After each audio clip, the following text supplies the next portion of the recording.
వారము మరి బలారాధన కారణం చేత ఆ సాక్ష్యాలకి అవకాశం లేదు.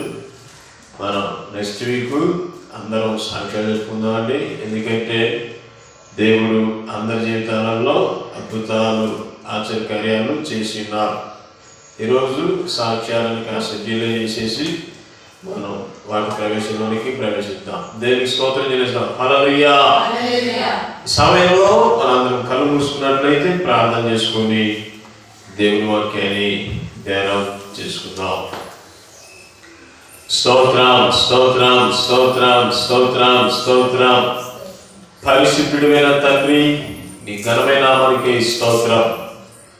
అబ్రహాం, ఇస్సాకు, యాకోబుల యొక్క దేవా, మీరు మాతో ఉన్నందుకు వందనాలు, కృతజ్ఞతలు తండ్రి.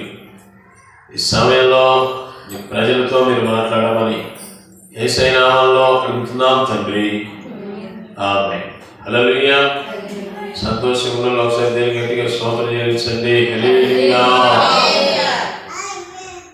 ఈ సమయంలో మనం లోకాసు సువార్త 2వ అధ్యాయము 11 నుంచి 14 వచనం వరకు మనం చదువుకుందాం. లోకాసు సువార్త 2వ అధ్యాయము 11 నుంచి 14 వచనం వరకు చదువుకుందాం.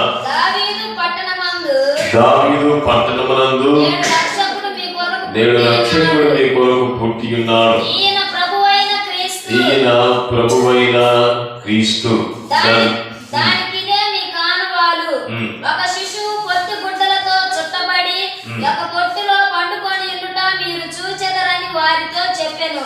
వెంటనే పరలోక సైన్య సమూహము ఆ దూతతో కూడా నుండి సర్వోన్నతమైన స్థలములలో దేవునికి మహిమయు ఆయనకిష్టులైన మనుషులకు భూమి మీద సమాధానము కలుగునుగాక అని దేవుని స్తోత్రము చేయుచుండెను.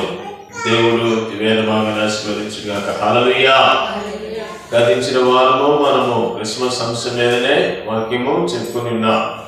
మీకు ప్రకటించబడిన రీతిగా ఈరోజు ఈ క్రిస్మస్ సీజన్లో యేసయ్య రాకకు ఇంకా కొద్ది దినాలే ఉన్నది. అయితే ఈ క్రిస్మస్ టైంలో మనము ఎక్కువగా క్రీస్తును ఆరాధిస్తాం. క్రిస్మస్ టైంలోనే కాదు కానీ ఆయన నిరంతరం స్తోత్రార్హుడై ఉన్నాడు. చాలా మంది యేసు ప్రభువు అసలు ఈ లోకానికి ఎందుకు వచ్చాడంటే ఎవరికి ఏమీ తెలియదు. నిన్న నాకు తెలిసిన ఒక పాస్టర్ గారు ఒక ఇద్దరు పాస్టర్ గారులకి క్వశ్చన్ వేసాడు, మనం యేసయ్యను ఎందుకు నమ్ముకోవాలన్నాడు. వాళ్ళు ఏది పడితే అది చెబుతూ ఉంటున్నారు. యేసయ్యను మనం ఎందుకు నమ్ముకోవాలి? మన పాపాలను తీసివేయడానికి మానవ రూపిగా ఈ లోకంలో మనకు చిన్నపిల్లలు జన్మించినట్లు ఆయన కూడా జన్మించి ఉన్నాడు. మనం చిన్నప్పటి నుంచి తిరుగుతున్నట్లు యేసయ్య తిరిగాడు. యేసయ్యకి ఎన్నో కష్టాలు, శోధనలు అన్నీ వచ్చాయి. కానీ అన్ని శోధనలు కూడా ఆయన ఏం చేశాడు? జయించాడు. ఏం చేశాడు? జయించాడు. పాపాన్ని ఎదిరించాడు. అపవాది పెట్టిన ప్రతి టార్చర్ని యేసయ్య ఏం చేశాడు? భరించి ఉన్నాడు. ఎందుకో తెలుసా?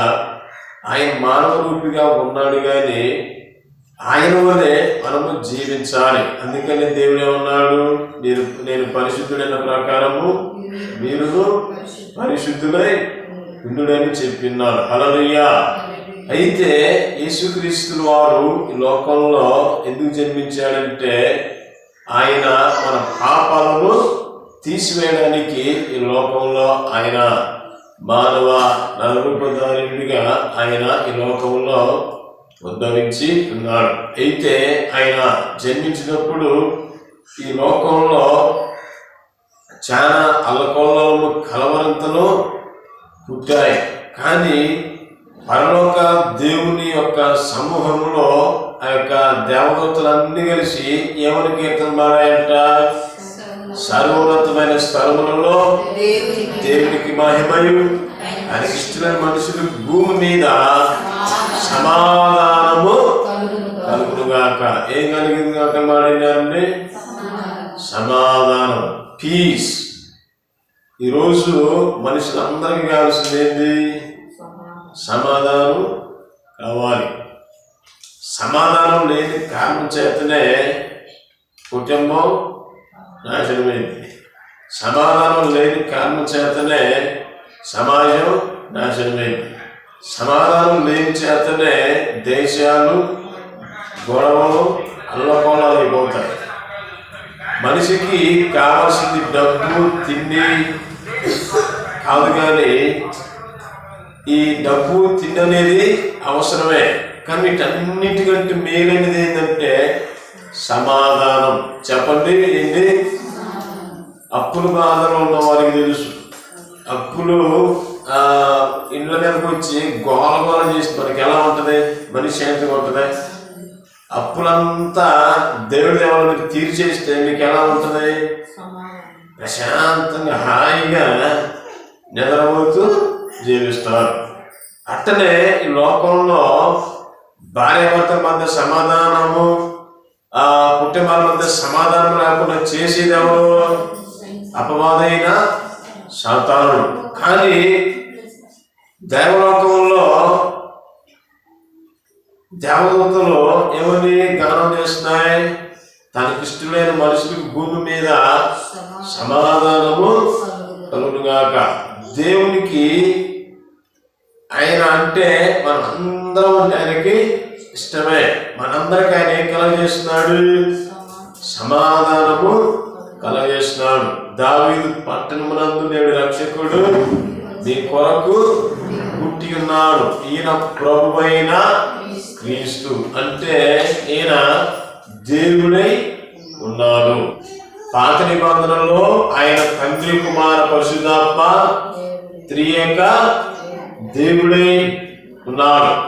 కొత్త నిబంధనలో ఆ దైవత్వమును వీడి ఈ భూమండలం మీద మానవ నవరూపధారుడిగా ఆయన జన్మించినప్పుడు ఈ యొక్క భూలోక ప్రజలెవరూ ఆయనని కీర్తించలేదు. కానీ పరలోక దూత గణములు ఆయన ఏం చేశాయి? ఈయన ప్రభువైన క్రీస్తు సర్వోన్నతమైన స్థలములలో దేవునికి మహిమయు ఆయనకి ఇష్టమైన మనుషులు భూమి మీద ఏ కలుగునుగా ప్రకటించారండి? సమాధానము కలుగునుగా కానీ ప్రకటించారు. ఈరోజు మన కుటుంబంలో సమాధానము కావాలంటే మనం ఎవరు నమ్ముకోవాలి? దేవుణ్ణి నమ్ముకోవాలి. యేసు ప్రభువే మనకి దేవుడు. మన ఆయన బోర్డు మీద ఏమైనా ఉంది? ఏమైనా ఉందండి? యేసుక్రీస్తు అందరికీ ప్రభువు. ప్రభువా ప్రవక్త? ప్రభు. చూడండి, ఆయన్ని మనము నమ్ముకుంటే మనకేం కలుగుతుంది? సమాధానము కలుగుతుంది. క్రీస్తు అనే శబ్దమునకు అభిషక్తుడని అర్థం వస్తుంది. యేసు అనే శబ్దమునకు ఏమొస్తుంది? రక్షకుడని అర్థం వస్తుంది. ఫుట్నోట్లో మీరు చూసి కింద ఉంటాయి. ఆయన అభిషేకుడు అని ఎవరు? దేవుడితో సమానుడు. ఈ భూమి ఆకాశములు కలజేయమునకు ఆయన దూతగణాలను కలగజేసుకొని దేవదూతల ద్వారా ఆయన మహిమ మండల సింహాసనము మీద ఆసీనుడై ఉన్నప్పుడు ఈ దూతగణములన్నీ కలిసి దేవుణ్ణి ఏం చేస్తున్నాయి? స్తుతిస్తూ ఆరాధిస్తూ దేవుణ్ణి మహిమపరుస్తూ ఉంటున్నాయి. ఈ దేవాది దేవుడు ఎక్కడ ఉన్నారు? సర్వోన్నతమైన స్థలంలో వసించు దేవుడే ఉన్నారు. అయితే ఈ సర్వోన్నతమైన స్థలంలో నివసిస్తున్న మహనీయుడైన మన దేవుడు ఈ దూతగణాలు దేవుడు పరిశుద్ధుడని ఆయనకి స్తోత్రాలని చేసినప్పుడు ఆ దేవుడు నిత్యము పరమశివుడై ఉండేవాడు. దేవునికి ఒక ఆలోచన ఉన్నది. ఆలోచన ఏంటంటే, కొన్ని సంవత్సరాలలో నా రూపంలో నా కోరికలో నేను భూమి మీద నరులను కలగజేసుకొని ఈ పరలోకమే కాదు, ఈ భూలోకం లాంటి ఇంకొక పరలోకాన్ని తయారు చేస్తాననేసి ఆయన మనసులో అనుకొని దేవుని సింహాసనం దగ్గర 24 మంది పెద్దలు ఉంటారు. మీ ప్రకటన గ్రంథం చదివేటప్పుడు మీకు చెప్పి ఉన్నాను. ఈ 24 మంది పెద్దలు ఆ యొక్క వార్తను విని వారి కింద ఉన్న కొన్ని దేవతలకు ఆయన ఏం చేశారు, వాళ్ళు ఏం చేశారు, ప్రకటన చేసినప్పుడు ఈ దేవుణ్ణి ఆరాధిస్తున్న ఈ యొక్క అభిషేకించబడిన కెరూబు ఉన్నదే, ఈ కెరూబు మనుషులు ఏమనుకున్నది, దేవుడు ఎంత సంతోషానికి కారకులు ఎవరు, మనమే. దేవుడు ఎంతగా ఆనందిస్తున్నాడంటే దానికి కారణం ఎవరు, మనమే కదా. అసలు ఆ సింహాసనం మీద కూర్చున్న అర్హత ఎవరికి, ఎవరో మానవులు కలగజేసుకొని ఆ సింహాసనం మానవులకి ఇస్తారంట. ఇన్నాళ్ళు కొన్ని కోట్ల సంవత్సరాల నుంచి మనం ఆరాధిస్తున్న మనల్ని వాళ్ళకు మనం ఏం చేయాలంట, వాళ్ళు కూడా మనం స్తుతులు చెల్లించాలంట. ఇది న్యాయమా అనేసి ఈ అభిషేకించబడిన కెరూబు అనబడిన వాడు హృదయంలో ఏం చేశాడు, గర్వించాడు. ఏం చేశాడు, గర్వించినందుకు వీరికి ఏకీభవించిన దూతలన్నిటినీ దేవుడు పట్టుకొని కిందకి తోచేశాడు. అంతకుముందు దేవుడు ఏం చేశాడు, భూమి ఆకాశాలను కలగేశాడు. ఆది కాండము 1వ అధ్యాయము 1వ వచనం చదవండి ఒకసారి. ఆది కాండము 1వ అధ్యాయము 1వ వచనం. ఆదియందు దేవుడు భూమి ఆకాశములను సృజించెను. భూమి నిరాకారముగాను శూన్యముగాను ఉండెను. చీకటి అగాధ జలములపైన కమ్మి ఉండెను. చాలు చాలు, హల్లెలూయా. ఇందులో ఒక గొప్ప మర్మం మనకి దాగి ఉన్నది. ఆదియందు దేవుడు ఏం కలుగజేశాడంట, భూమిని ఆకాశాలను ఆయన ఏం చేశాడు, సృజించాడు. సృజించినప్పుడు భూమి ఎలా ఉన్నది, నిరాకారముగా ఉన్నది. ఈ యొక్క టెక్నాలజీ అభివృద్ధి తర్వాత భూమి ఎలా ఉన్నదంట, ఈ భూమి ఎలా ఉంటుందండి, గుండ్రంగా తన చుట్టూ తాను తిరుగుతూ కక్షలు తిరుగుతూ ఉంటుంది. అయితే దేవుడు సృజించినప్పుడు ఈ భూమి ఎలా ఉన్నది, నిరాకారముగా ఉన్నది. ఎందుకని నిరాకారముగా ఉన్నది అంటే అందులో జీవము లేదు, అందులో మానవులు నివసించట్లేదు. ఆకాశము ఉన్నది కానీ భూమి ఉన్నది. భూమి మీద ఏం ఉన్నదంట, చీకటి. ఆ చీకటే దెయ్యం. రాత్రి వస్తుంది, తెల్లారుతుంది, అది కాదు. చీకటి అంటే ఏంది, దెయ్యాలు. దెయ్య కార్యాలన్నీ ఎక్కడ జరుగుతాయి, ఎప్పుడు జరుగుతాయి చెప్పండి, చీకటిలోనే జరుగుతాయి. మంత్రాలైనా ఓ మంత్రాలైనా ఈ పాపమైనా ఎక్కువగా ఎందులో జరుగుతాయి, చీకటి. ఈ చీకటి ఎట్లా ఏర్పడిందంటే దేవుని సన్నిధిలో ఈ యొక్క అపవాదైన ఈ కెరూబే లూసిఫర్ సాతాను. ఇది గర్వించక ముందు దేవుని యొక్క దూత. అది గర్వించిన తర్వాత అదేమైపోయింది, సాతాను అయిపోయింది. చెప్పని ఏమైపోయింది, సాతాను అపవాదైపోయింది. దీని హృదయ గర్వమును బట్టి దేవుడు దానికి అనుకరించిన ఏకీభవించిన ప్రతి వాటిని కిందకి నెట్టేసినప్పుడు ఈ భూమి మీదకి ఏం కమ్మింది, చీకటి కమ్మింది. ఈ చీకటిని కూడా దేవుడు ఏం చేయాలి, పారదోరాలి. ఏం చేయాలి, పారదోరాలి. అయితే జలముల పైన దేవుని యొక్క ఆత్మ అల్లాడుతున్నది. ఈ చీకటి అనేది ఏమిటి అంటే అది సాతాను యొక్క సమూహం. చూడండి, ఈరోజు మన కుటుంబాలలో అపవాదైన సాతానుడు ఏం కలగజేస్తాడు? చీకటిని కలగజేస్తాడు. యెషయా గ్రంథము 14వ అధ్యాయంలో ఇది కలిపినట్టు మనకి అక్కడ కానొస్తూ ఉంటది. ఇది అభిషేకించబడిన కెరూబు అనేసి అన్నారు. ఇంగ్లీష్ బైబిల్లో లూసిఫర్ అన్నారు. ఏమన్నారు? లూసిఫర్ అనేసి అన్నారు. అయితే ప్రియమైన దేవుని బిడ్డ, ఈ అపవాది అనబడిన వాడిని ఈ భూమి మీద ఉండకుండా దేవుడు ఏం చేశాడు? వెలుగు కలుగుగా కలిగి ప్రకటించినప్పుడు భూమి మీదకి ఏమొచ్చిందంట? వెలుగు వచ్చింది. మీరు ఆదికాండం ప్రారంభం చదివినట్లయితే మీకు అర్థమవుతుంది. సూర్యుని ద్వారా వెలుగు వస్తుందా? సూర్యుడు లేకుండా వెలుగు వస్తుందా? మీరేం చెప్తారు? నిజంగా చెప్పండి. వెలుగు దేని ద్వారా వస్తుంది? కాదు. వెలుగు అనేది దేవుడు కలగజేశాడు. సూర్యుడు అనేది జస్ట్ అదొక పేరు మాత్రమే. మీకు క్లియర్గా అర్థం కావాలంటే ఈ గురజాలంతా పవర్ ఉంది. ఈ పవర్ అంతా ఒక్కసారి వదిలితే ఏమవుద్ది? ఏడబట్టిన షాకి చూసి చచ్చిపోతారు.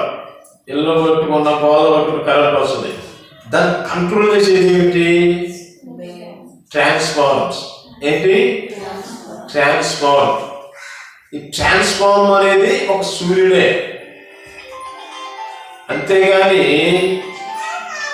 అదే ఈ సూర్యుని ద్వారా మనకు వెలుగు కలగలేదు. కానీ ఆయన ఏం చేశాడు? వెలుగును చేశాడు. ఈ ఆది కాండంలోనే మన ప్రారంభం నుంచి చూసినట్లయితే వెలుగు కలగేసిన తర్వాత ఏం చేసింది ఆయన? వెలుగునకు పగలని చీకటిని రాత్రి పేరు పెట్టింది కదా. మరి ఇక్కడ మన సూర్యుని కూడా చేసినట్టు మనం చూస్తాం.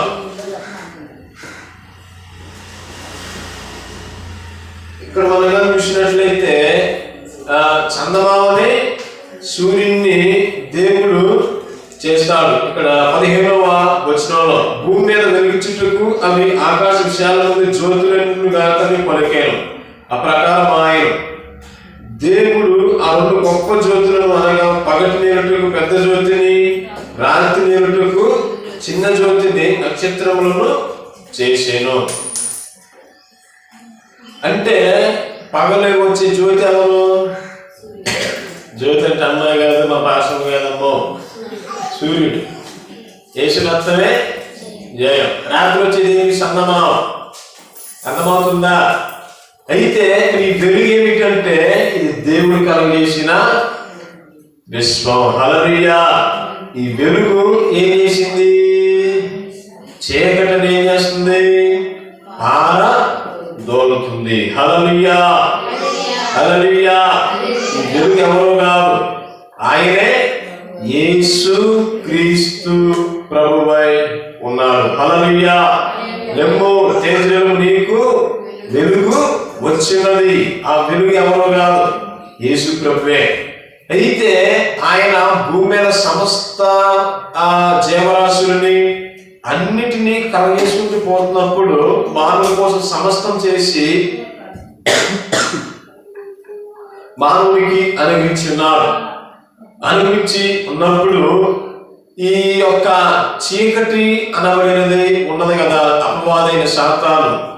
ఇది అమ్మని మోసపరిచి దేవుడు అనుగ్రహించిన ఆ యొక్క స్వాస్థ్యాన్ని పోగొట్టు కొరకు అది ఒక వెలుగుదూత వేషము ధరించి ఉన్నది. సాతానుడు ఎలా వచ్చుంటాడు అనుకుంటున్నారు మీరు? అమ్మమ్మ దగ్గరికి సర్పం కాదు, సర్పంలో దూరాడు. వాడు ఎలా వచ్చాడంటే ఈ యొక్క భూమి అవతల ఒక శూన్యంలో వాడు పడిపోయినాడు. శూన్యంలో నుంచి వాడు భూమి మీదకి అటాక్ అయినప్పుడు అడవులు దాటాడు, ఎడారులు దాటాడు, సముద్రాలు దాటాడు. ఏదైనా మన దగ్గరకు వచ్చినప్పుడు జంతువులన్నిటి చూస్తే వాడు రాలేదు. మనకు తెలియని కొన్ని మర్మ రహస్యాలు ఉన్నాయి. అపవాదైన సాతానుడు ఎలా ప్రవేశిస్తాడంటే, వాడు ప్రపంచం మొట్టమొదటి జంతు హత్య వాడే చేసింది. జంతు హత్య ఏంది, నరహత్యగా వచ్చింది అనేసి అంటే, నరహత్య చేసింది ఎవరు? కయ్యూరు. జంతు హత్య ఏంటంటే, ఈ యొక్క సాతానుడు మొట్టమొదటిసారి ఎవరు చంపాడు? సర్పాన్ని చంపేసి ఆ సర్పంలో వాడు చొరబడి హవమ్మ దగ్గరకు వాడు వచ్చాడు.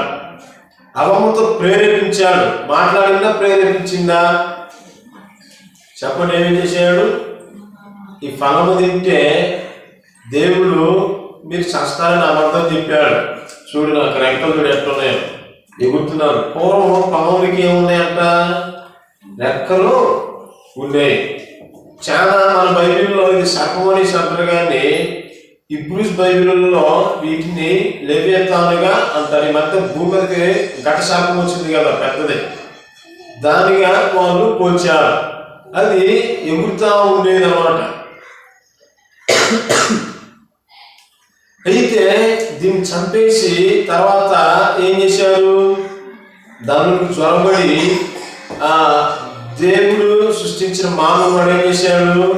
మోసం చేశాడు.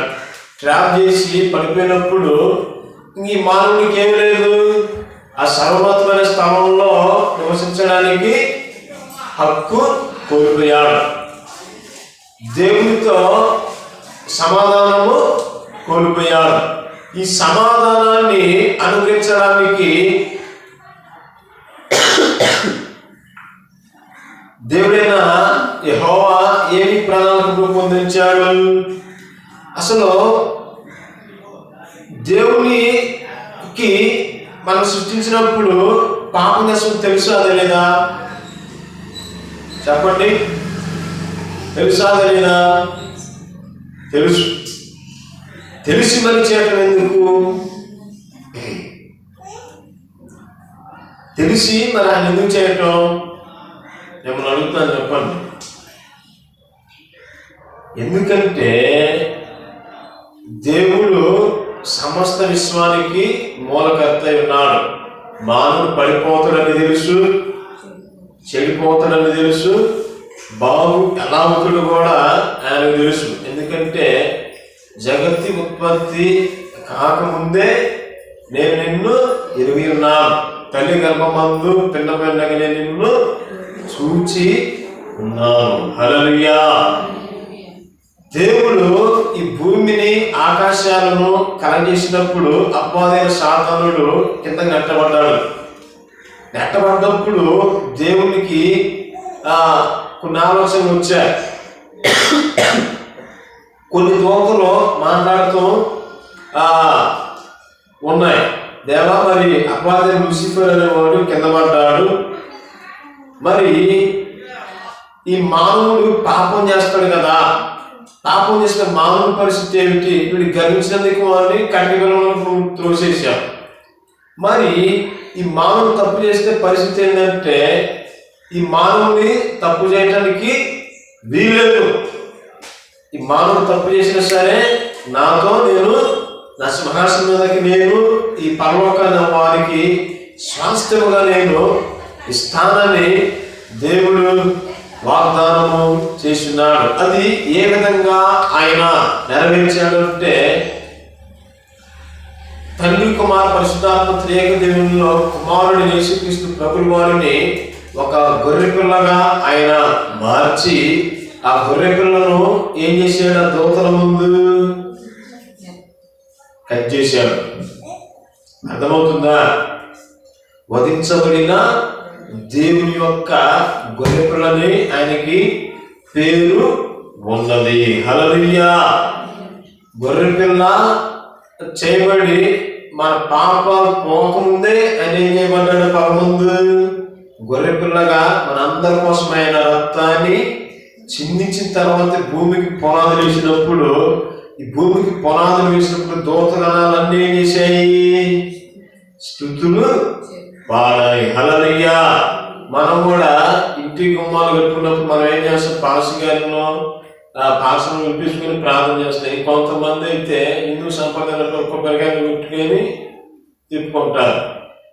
అప్పుడు ఏం చేస్తారు, అట్టకాయలు కొబ్బరి మొక్కలు వలుస్తూ ఉంటారు. అంటనే ఈ దేవుడి భూమికి పునాదులు వేసినప్పుడు దూతగణాలన్నీ ఏం చేశాయి, జయధ్వనులు చేశాయి. అర్థమవుతుందా? అయితే ప్రియమైన దేవుని బిడ్డలారా, ఈ యొక్క సమాధానం అనేది ఎక్కడి వరకు వస్తుంది?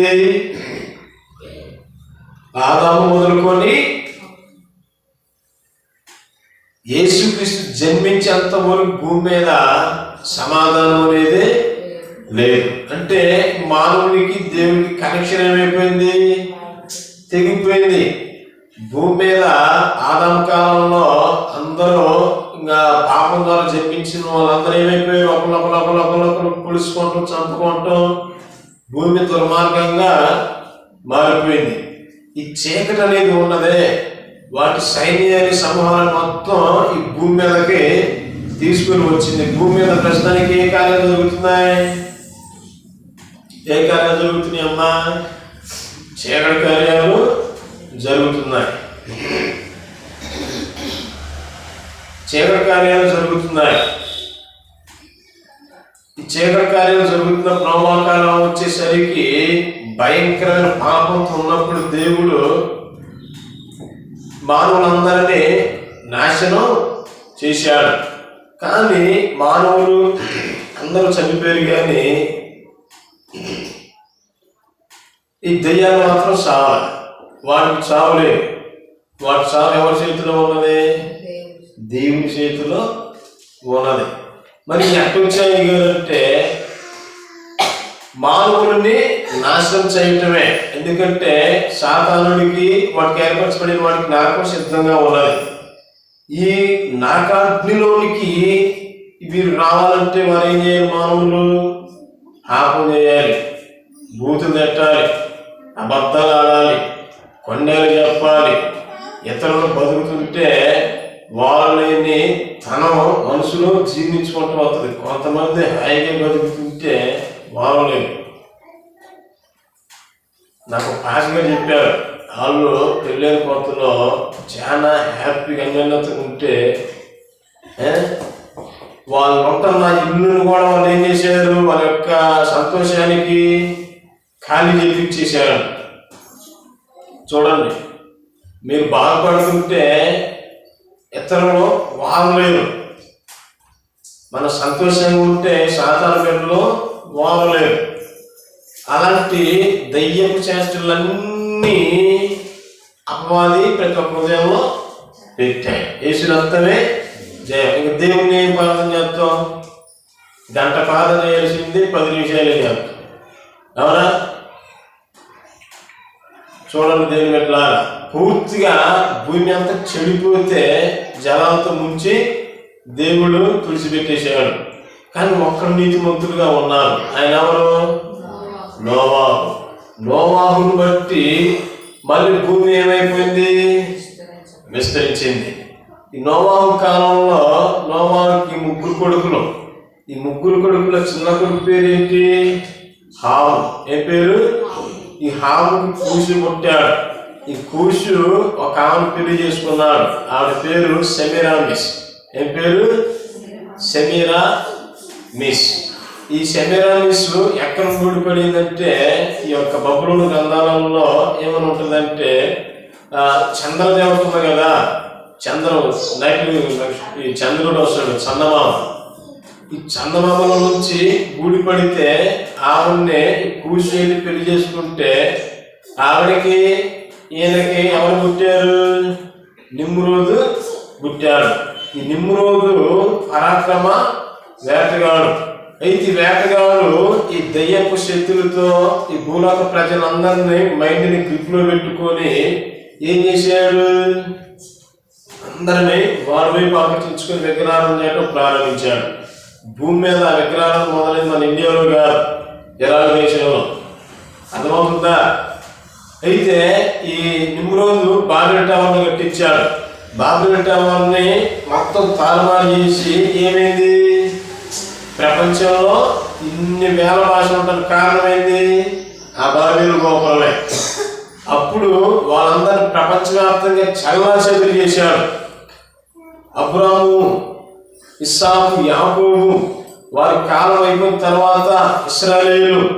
ఎందుకంటే ఈ తోటలో ఆదాముకి అట్లనే హవ్వకు దేవుడు ఒక వాగ్దానం ఇచ్చి పంపించాడు. ఆదికాండం 3వ అధ్యాయము 14వ వచనం వస్తాయి.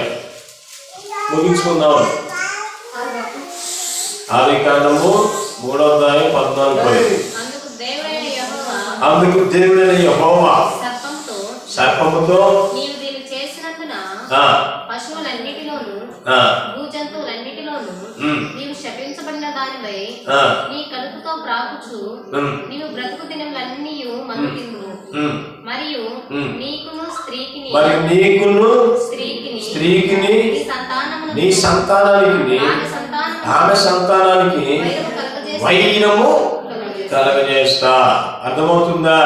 అంటే స్త్రీ సంతానం నుండి వచ్చేది ఎవరు? యేసు ప్రభువే. హల్లెలూయా. అంటే అభిషిక్తుడైన వాడు భూమి మీద పుట్టకూడదనేసి సాతాను యొక్క ప్రణాళిక.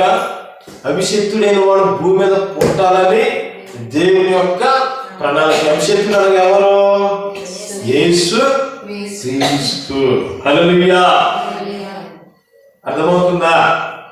ఈ అభిషిక్తుడు ఎవరిలో పుడతారో, ఎవరిలో జన్మిస్తారు?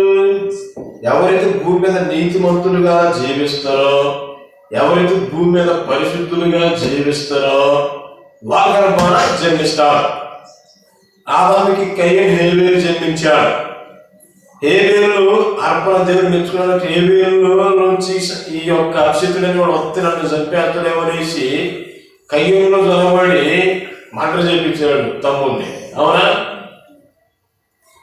ఈ యొక్క జనపద నోవాహు కాలం వచ్చేసరికి భూలోకంలో ఎవరైతే నీతిమంతులుగా ఉంటారో గర్భం నుంచి ఈ అభిషిక్తుడని వాడు వస్తాడేమో అనేసి భూలోకంలో అందరూ చంపేశాడు. నోవాహును బతికించాడు. నోవాహు సంతానం అభిషిక్తుడని వాడు వస్తాడేమో అనేసి ఈ నిమ్రోది కాలంలో అబ్రహామును కూడా చంపడానికి చూస్తే ఇది ఒక పెద్ద చరిత్ర. సింపుల్ గా మీకు చెప్తున్నాను. అబ్రహాముని తన తండ్రి ఏం చేశాడంటే 10 సంవత్సరాలు ఒక కేవులో భద్రపరుస్తాడు. అబ్రహాము నుంచి ఇస్సాకు నుంచి యాకోబు నుంచి 12 మంది ఇశ్రాయేలు. ఈ ఇశ్రాయేలుని ఎక్కడికి వచ్చారు? కొన్ని సంవత్సరాల తర్వాత ఐగుప్తుకి వచ్చారు. ఈ ఐగుప్తుల్లో కాలము చాలా అయిపోయింది కాబట్టి ఇంకా వస్తాడేమో అనేసి ఈ ఫరోలో జ్వరపడ్డాడు. ఫరోలో జ్వరపడి ఎవరైతే మగపిల్లలు జన్మిస్తారో వారిని లేపేననేసి శాసనం ముట్టించాడు. అయితే దేవుడైన యెహోవా ప్రణాళిక ఏమిటి? అభిషిక్తుడనే వాడు బయటికి రావాలి. భూమి మీదకి సమాధానము అతని ద్వారా రావాలి. ఆ సమాధానకర్త ఎవరు? యేసుక్రీస్తు ప్రభువై ఉన్నాడు. హల్లెలూయా. అయితే దేని పట్ల ఫరోలో దూరి వీరిని హతం చేశాడు.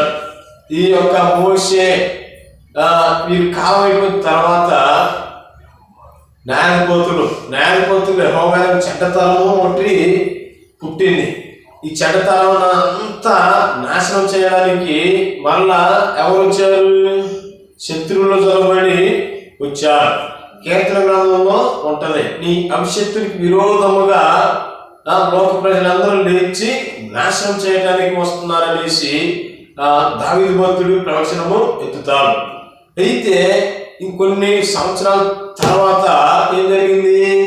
ఎస్తేరు కాలం రాగానే యూదులలో అందరినీ చంపించడానికి మరణశాసనము హామాను అనేవాడు రాయించాడు.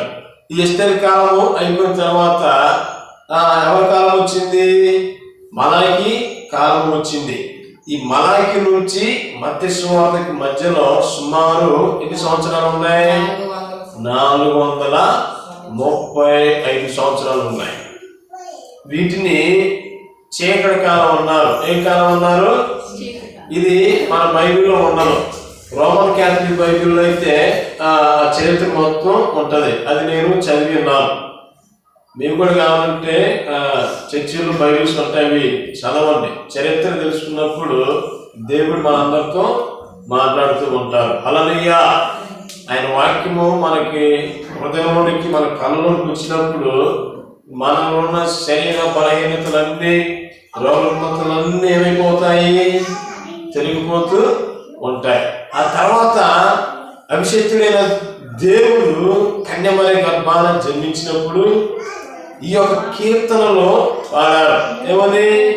సర్వోన్నతమైన స్థలములలో దేవునికి మహిమయు, ఆయనకి ఇష్టమైన మనిషి భూమి మీద సమాధానము కొలుగులు కాకని కీర్తించినప్పుడు జరిగిన పరిస్థితి ఏమిటి?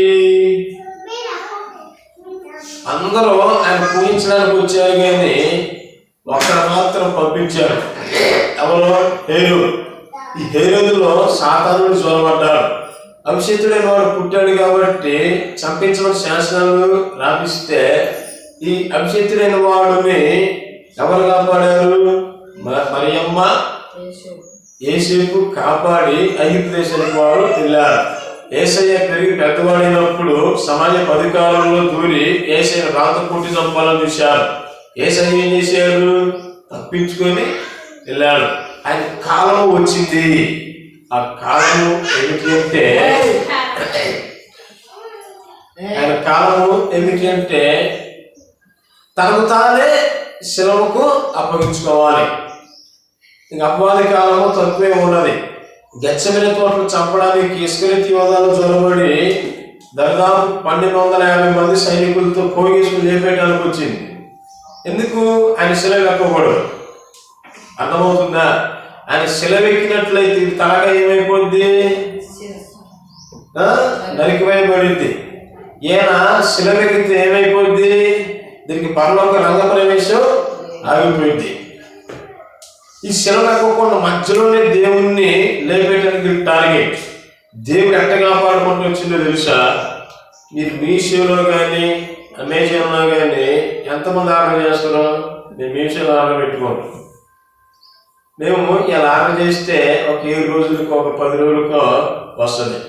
ఇక్కడ ఆర్డర్ కొడితే ఎక్కడో ముంబైలో, ఢిల్లీలోనో లేదా ఆగ్రాలోనో అది తయారయ్యి అవి ఆ ఫ్లైట్లో వస్తాయి. వచ్చేటప్పుడు ఎలా వస్తాయి? ప్యాకింగ్లో భద్రంగా హైదరాబాద్ దాకా వస్తాయి.